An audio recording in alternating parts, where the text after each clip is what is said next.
आज उसी समय मैया रुक्मिणी रो करके अपनी माँ के कलेजे से लिपट गई और बोली, माँ मैं तुझे छोड़ करके तो जा रही हूँ, लेकिन माँ मेरी ऐसी कोई इच्छा नहीं है कि मैं तुझे कभी छोड़ करके जाऊं, लेकिन मैया मेरी मजबूरी है, क्योंकि तू कह रही है कि ये दस्तूर है जो हर किसी को निभाना है। लेकिन माँ तू ये बता दे कि ये दस्तूर हमारे लिए बना है, ये बेटों के लिए क्यों नहीं बना? और रो करके कहती है कि मुझे माँ से गिला, आज रोती है रुक्मिणी कि मुझे माँ से गिला मिला यही सिला, बेटियाँ क्यों पराई हैं मेरी माँ, बेटियाँ क्यों पराई हैं, मुझे माँ से गिला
नहीं करता, वो तो उसका प्रेम देख करके धीरे धीरे उससे प्रेम होने लगता है और अंततः इतना प्रेम हो जाता है कि जब वो बेटी जाती है तो माँ तो रोती ही है, लेकिन माँ के साथ में उसका पिता भी रोता है।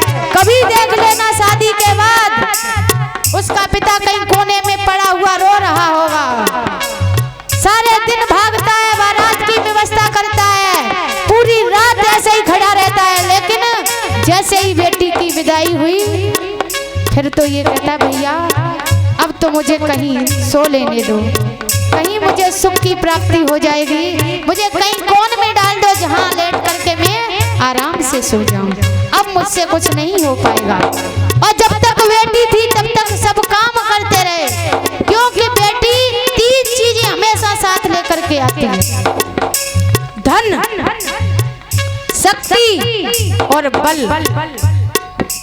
अगर जिस घर में बेटी का जन्म होगा चाहे कुछ भी ना हो, लेकिन जैसे ही बेटी के कदम पड़ते हैं स्वतः ही धन आने लगता है। तभी तो कहते हैं कि लक्ष्मी का जन्म हुआ है इसके घर में। तो और जब उसकी विदाई होती है तब शक्ति, एक पिता के जेब में कभी 1 रुपया ना हो, लेकिन जब उसकी बेटी का विवाह होगा तो उसकी जेब हमेशा भरी रहेगी। लोग आकर के पूछेंगे भैया कहीं तुम्हें पैसे की जरूरत तो नहीं है, तो हम दे दें, क्योंकि धन हमेशा लक्ष्मी साथ लेकर के आती है बेटी, और जैसे ही जाती है जेब खाली हो जाती है। एक पिता अपनी बेटी के लिए हर चीज कुर्बान कर देता है, लेकिन ताज्जुब तो तब होता है जब अगर कोई स्वीकार करती है। तब जाके उस पिता को रोना आता है, कहता है मैंने तेरे लिए सारी जिंदगी कुर्बान कर दी, अब जिस तरीका से तू मुझे रुला के गई है उसी तरीका से तू भी रोएगी। बेशक मुंह से नहीं कहे लेकिन अंदर ही अंदर वो पाप घुटता है, हर कोई इस चीज को जानता है।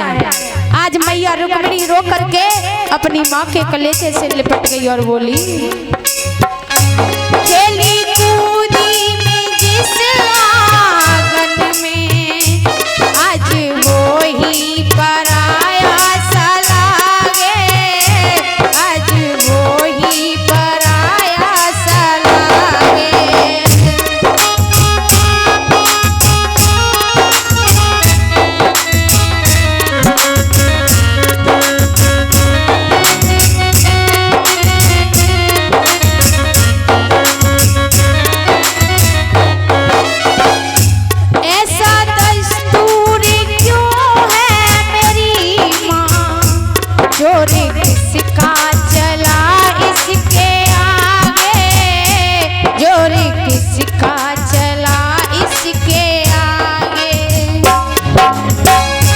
मेरी माँ तू बता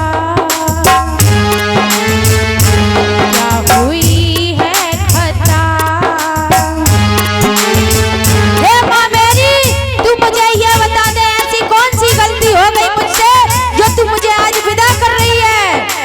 अगर मैंने कोई गलती की हो तो उसकी मैं माफी मांगती हूँ तुझसे, लेकिन मेरी माँ तू बता क्या हुई है खता। ये कैसी विदाई है, बेटी माँ क्यों पर आई है, मेरी माँ बेटियाँ क्यों पर आई है।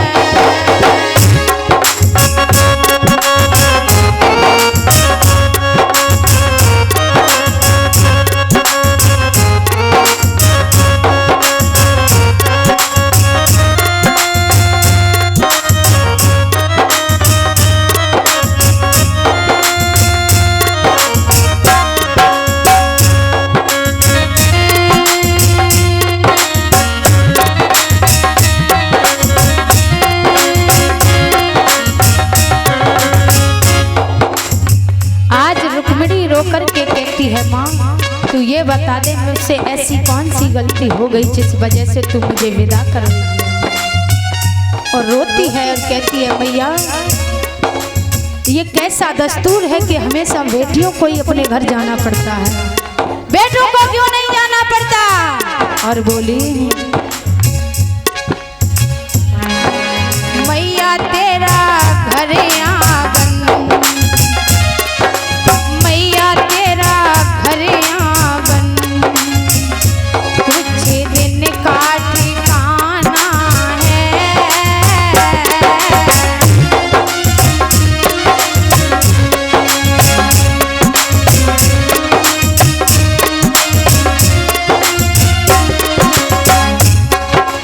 वन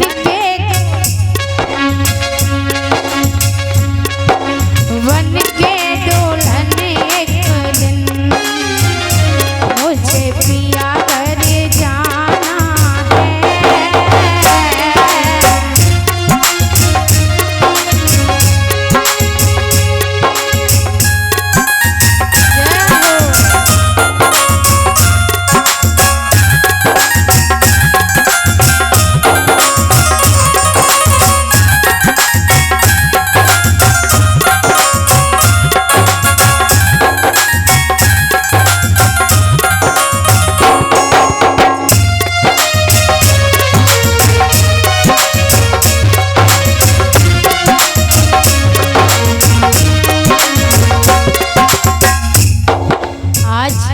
मैया रो रही है और कह रही है, बेटी ये एक दस्तूर है जो मुझे भी निभाना है और तुझे भी निभाना है। बोली, मैया पे क्या गुजर रही कोई पतो ना आए बेटी।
जब रुक्मिणी रोती है तो मैया समझाती है, बेटी तुझे नहीं पता ये दुनिया का दस्तूर है कि एक ना एक दिन बेटी को घर छोड़ करके जाना पड़ता है। लाडो आज वही तेरे साथ हो रहा है, क्योंकि किसी ने भी अपनी बेटी को अपने घर में नहीं रख पाया, चाहे कितना भी बड़ा धन क्यों ना हो, लेकिन हर एक की बेटी को छोड़ करके अपना घर जाना पड़ता है।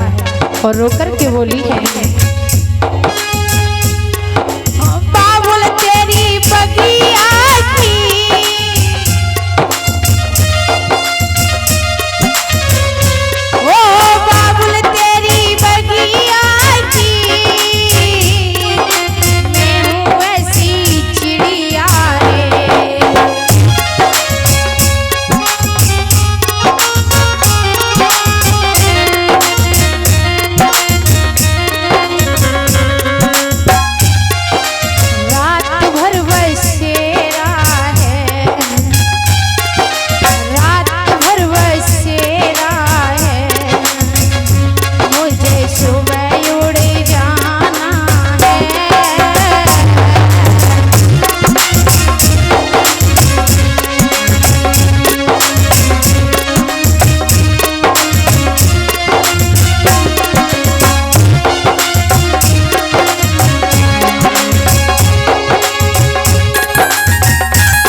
रुक्मिणी को समझाया, लेकिन रुक्मिणी कुछ सुनने को तैयार नहीं है।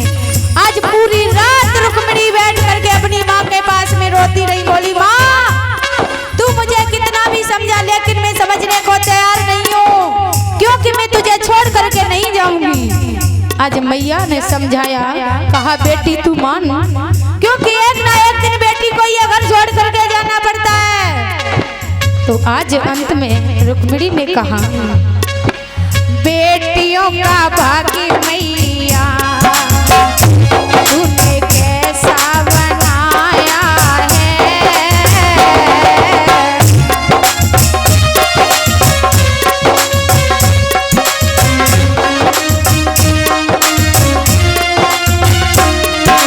सीता जैसी बेटी को रावण ने सताया है।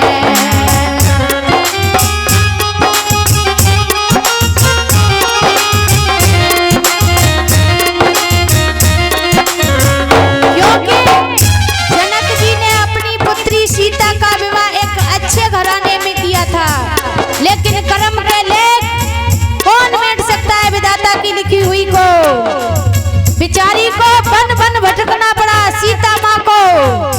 हो सीता जैसी बेटी को रावण ने सताया है, तभी उनके पति देव ने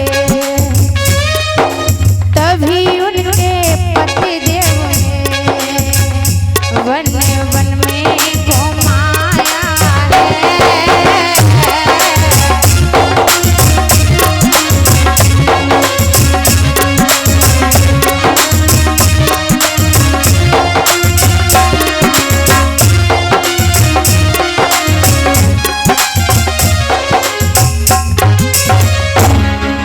आज इस तरीका से जब मैया ने समझाया तो आज रुक्मिणी पूरी रात रोती रही।